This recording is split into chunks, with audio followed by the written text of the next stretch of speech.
I finally reached 0 connects on Upwork, and I had to buy more if I wanted to keep applying to jobs. If this has happened to you too, hit the like button so I know I'm not alone. But for real, I love Upwork, you guys know this, but it's getting super expensive. Some jobs these days cost like 16 connects to apply to. I'm like, excuse me?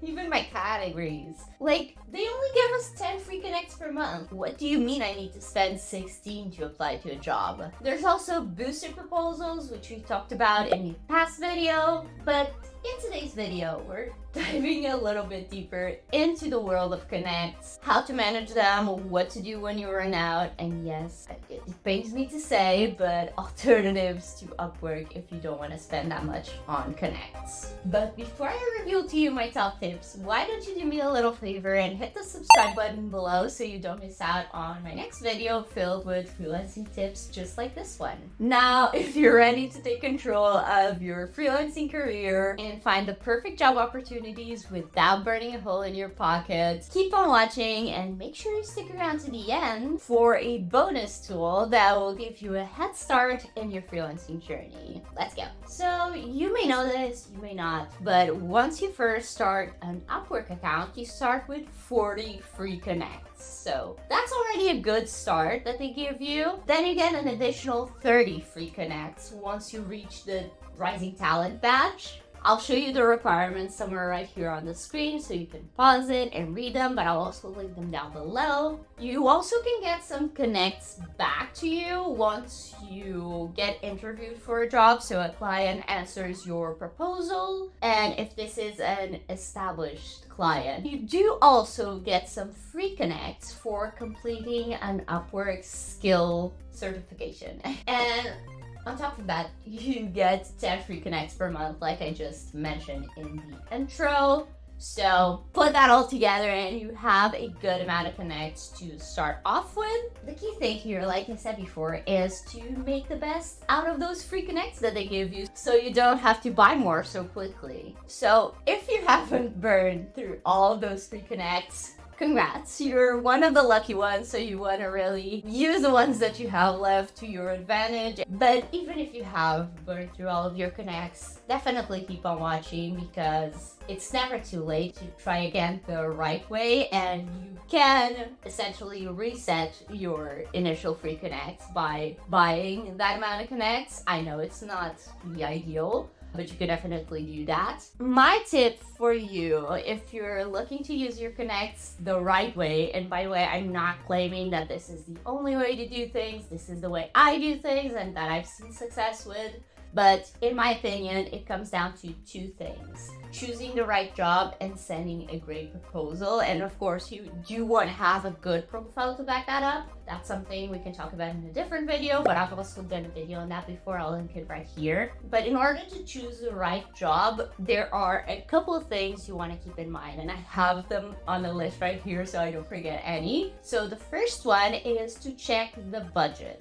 Sometimes their budget can be flexible because the client may just not know how much they need to pay because they've never hired someone in their industry before. But rule of thumb is if it's too far off from what you would charge, maybe don't apply because it would be essentially a waste of time and connects. The second thing you want to look at is the number of applicants, especially if you're a newer freelancer, you want to take advantage of the timing situation, so you want to be one of the first ones to apply to the job if possible. I always say the exception to this rule and most rules is if you really are interested in that job and you can show to the client your passion and why you really want to be hired for that. If you really want it, go for it and show that you really want it. Now, the third thing you want to look at when you're choosing a job is whether or not the client is active. Basically, if you see the job was posted 2 weeks ago and the last time they checked the job post was yesterday, that's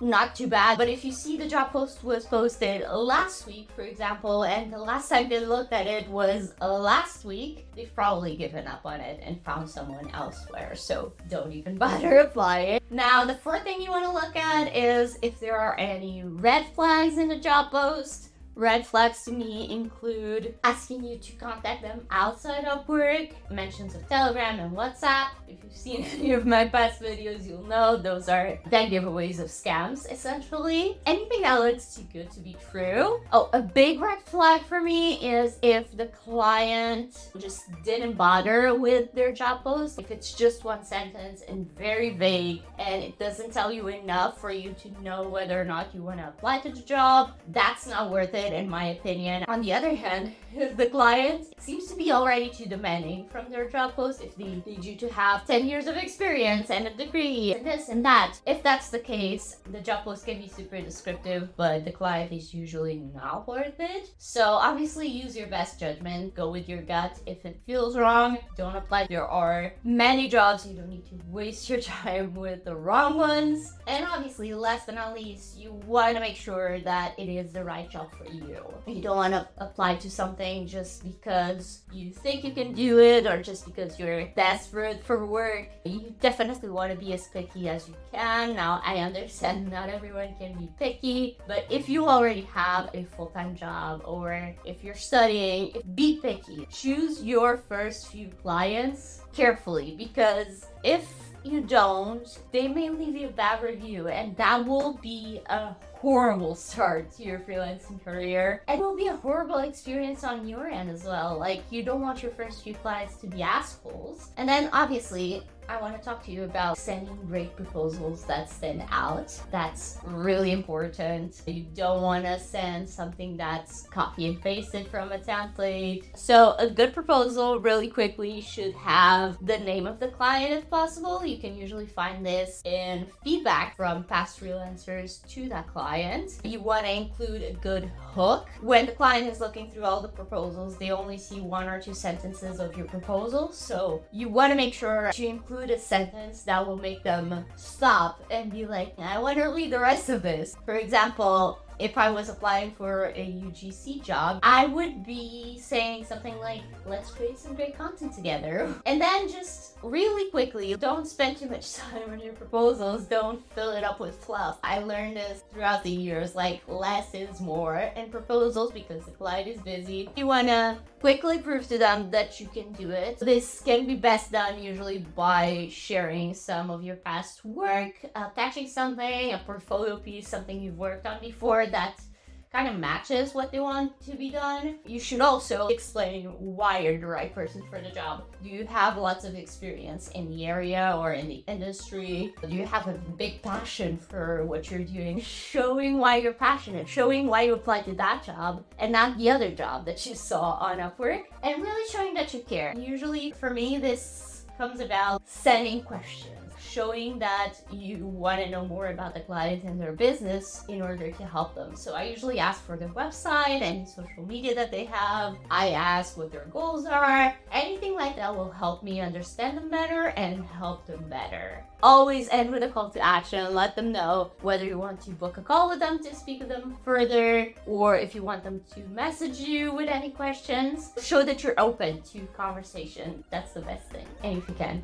obviously include a video, but I'm not gonna talk on that too much. I know I talk about that in literally every single video. But moving on to the pricing of Connects. If you indeed have burned through all of them, you can buy them back.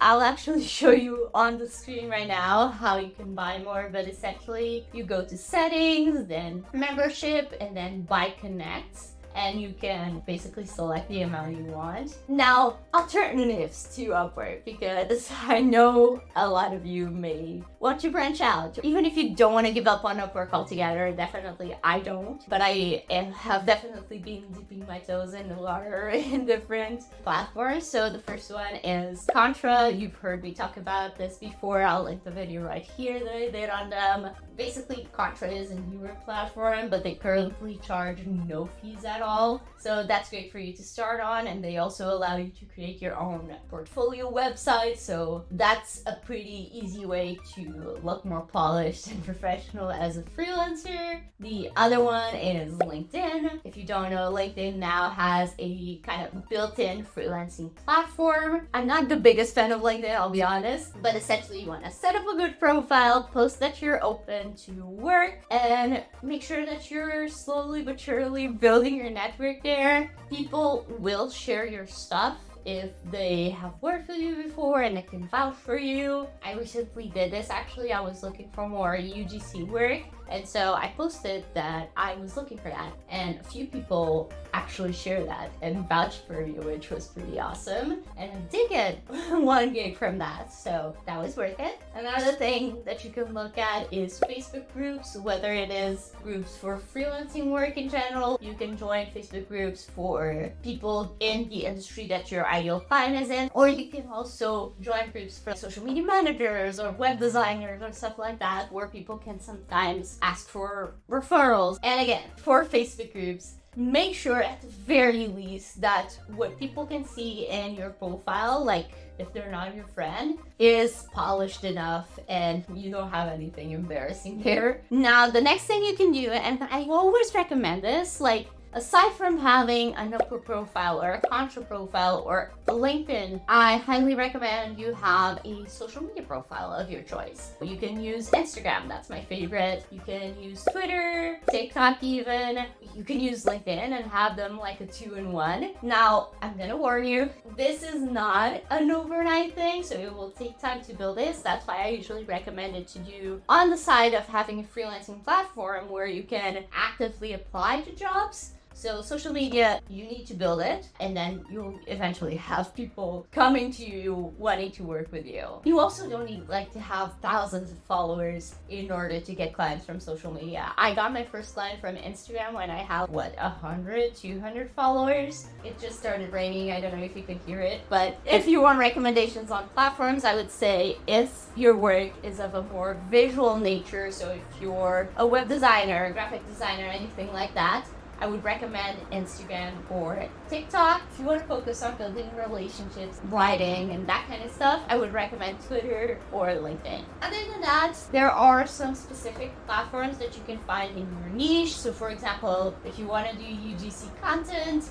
there's platforms like B-Roll or Influy, and there's also Vetted for people in the SEO realm. So I'll have all these linked down below, by the way, so you can check them out. But do a little bit of research and you'll find something for your niche and your service. The main thing across all these platforms is that you know how to sell your service. You truly need to know what you're offering, who you're offering it to, what problem you're solving, all that good stuff in order to craft a great pitch. And obviously this is something that comes with time, but you can severely cut down on all that research time and all that trial and error by learning from those who have gone before you. That's why I recently created my Upwork for Newbies ebook. It's essentially a guide to teach you the A to Z of Upwork. So I jokingly nicknamed it as the Upwork Dictionary because it guides you through all the things. That way you can start earning money even faster. Obviously what I teach you in there is Upwork focused, but it can definitely be used across all the platforms that we talked about today. I'm currently selling it for only $5, and this is not going to be the price of it forever. So go ahead and grab it while you can, while it's still at $5.